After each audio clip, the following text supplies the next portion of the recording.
যে কোনো খাবার হেলদির সাথে যদি টেস্টি হয় সবাই কিন্তু খেতে পছন্দ করবে।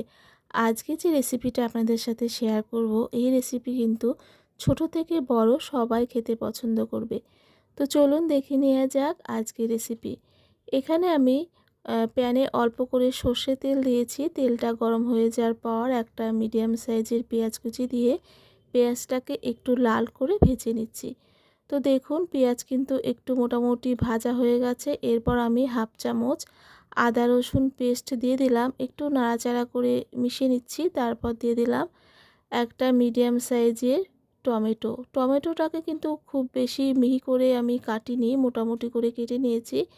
এরপর একে একে আমি গুঁড়ো মশলাগুলো অ্যাড করব। তো তার আগে অল্প করে জল দিলাম যাতে মশলাটা পুড়ে না যায়।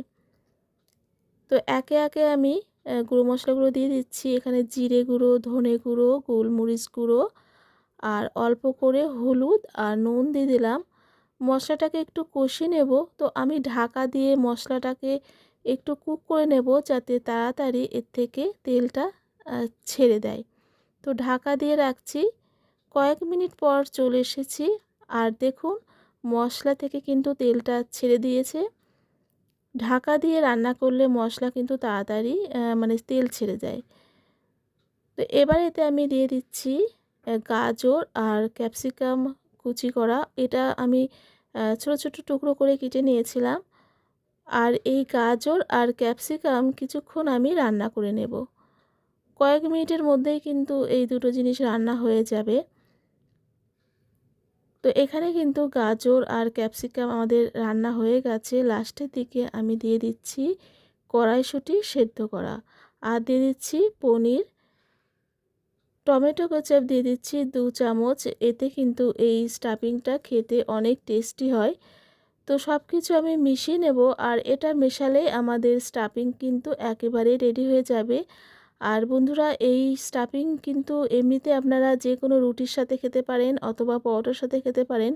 এটা খেতে কিন্তু খুবই ভালো লাগে যেহেতু আমি এতে পনির দিয়েছি। তো একটা পাত্রে নামিয়ে নিলাম আর একটা জিনিস আমি দিতে ভুলে গেছিলাম, সেটা হচ্ছে চিলি ফ্লেক্স।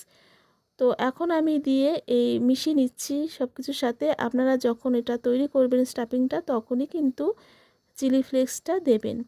আর এদিকে দেখুন আমি 3টে আলু সেদ্ধ করে নিয়েছিলাম আগে থেকে। তো আলুটাকে এবার আমি গ্রেট করে নিচ্ছি। তো এখানে আলুটা আমার গ্রেট করা হয়ে গেছে। এবার এতে দিয়ে দিচ্ছি হাফ কাপ চালের গুঁড়ো। এটা কিন্তু সুজি না, এটা কিন্তু চালের গুঁড়ো, সেদ্ধ চালের গুঁড়ো। আপনারা যে কোনো চালের গুঁড়ো দিতে পারেন। তারপর আমি এতে দিয়ে দিলাম নুন আর ধনেপাতা কুচি। এবার সব কিছু ভালো করে মেখে নেব।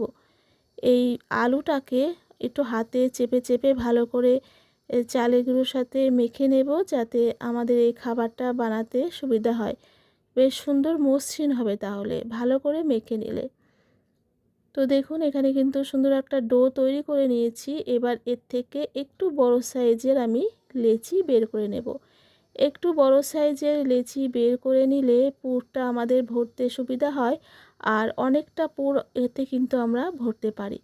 ঠিক যেমন পুর ভরে সেরকমভাবে করে নিতে হবে। তো এখানে আমি একটু মোটা টাইপের লুচির মতন করে নিলাম হাত দিয়ে। তারপর অনেকটা করে মাঝখানে পুরটা আমি দিয়ে দিচ্ছি। তো দিয়ে পুরো এই পুরটাকে আমি এইভাবে কভার করে নেব। আর এই আলুটা যেহেতু নরম, তো আপনারা নিজেদের মতন সুন্দর করে এটাকে কভার করতে পারবেন। একটু আলতো হাতে করতে হবে। তো দেখুন পুরোটা ঢেকে দিলাম। ঢেকে দিয়ে এরকম গোল মতন করে নিয়ে যতটা পারবেন একটু চেপে চেপে দেবেন। একটু পাতলা মতন করতে হবে, মানে যতটা পাতলা করতে পারবেন হাত দিয়ে চেপে চেপে ততটাই কিন্তু আপনারা পাতলা করবেন, তাহলে খেতে খুবই ভালো লাগবে। তো আমি এখানে যতটা পেরেছি যাতে পুরটা বেরিয়ে না আসে সেরকমভাবে আমি পাতলা করে নিলাম। একটা বানিয়ে নিলাম আর একটা আপনাদেরকে বানিয়ে দেখাচ্ছি একই রকমভাবে একটু মোটা রুটির মতো মানে লুচির মতন করে। তারপর মাঝখানে এই স্টাফিংটা দিয়ে এরকমভাবে সব কিছু কভার করে গোল মতন করে নিয়ে যতটা সম্ভব একটু পাতলা করে দিতে হবে। এইভাবে আমি প্রত্যেকটা খাবার তৈরি করে নেব। তো দেখুন আমি যতটা পারছি হাতে এরকমভাবে হালকাভাবে সুন্দর একটা গোল শেপ দিয়ে একটু চেপে চেপে পাতলা মতো করে নিচ্ছি। তো এখানে আমার সব কটা তৈরি করা হয়ে গেছে। এবার উপরে সুন্দর একটা গার্নিশ করার জন্যে সাদা তিল এইভাবে আমি উপর থেকে ছড়িয়ে দিচ্ছি। আর তারপর দিয়ে দিচ্ছি কালো যে জিরেগুলো হয়, কালো জিরে, সেগুলোও দিচ্ছি। দেখতে কিন্তু খুবই সুন্দর হয়। আর এগুলো একটু হাত দিয়ে আমি চেপে চেপে দিচ্ছি যাতে বেরিয়ে না আসে, না হলে ভাজার সময় কিন্তু বেরিয়ে আসবে। তো অবশ্যই আপনারা একটু চেপে চেপে দেবেন। তো এবার আমি ভেজে নেব। তো ভাজার জন্য আমি প্যানে একেবারে অল্প তেল দিয়েছি, দেখতেই পেলেন। এখানে কিন্তু আমি সাদা তেল দিয়েছি। তেলটা গরম হয়ে যাওয়ার পর আমি এখানে 4টে এই খাবারগুলো দিলাম। যেহেতু এগুলো কিন্তু অনেকটাই বড়, তো 4টেই ধরেছে। আর এক সাইডটা যখন মোটামুটি হয়ে গেছে আমি একটু সাবধানভাবে এগুলো উল্টে দিলাম, কারণ কাঁচা থাকতে একটু নরম থাকে, যেহেতু এটা আলু, তো কাঁচা থাকতে কিন্তু নরম থাকে। একটু সাবধানভাবে উল্টে দেবেন। একবার যখন একটু সেট হয়ে যাবে তখন কিন্তু কোনো ভেঙে যাওয়ার ভয় থাকে না। তো এপিট ওপিট করে 2 সাইড একটু লাল করে ভেজে নেব।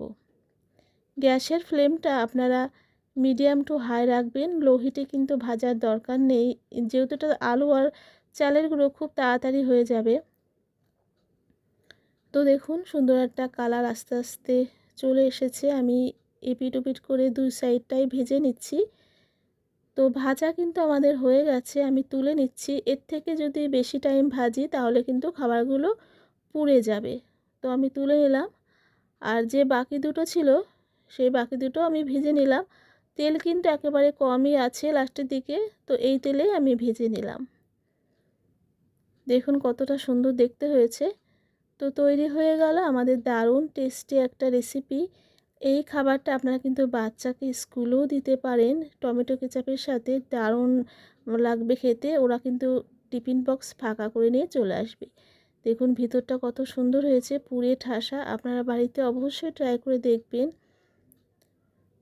আমার রেসিপি ভালো লাগলে অবশ্যই একটা লাইক কমেন্ট শেয়ার করবেন, আর নতুন হলে সাবস্ক্রাইব করে পাশে থাকবেন। সবাই ভালো থাকবেন। টাটা।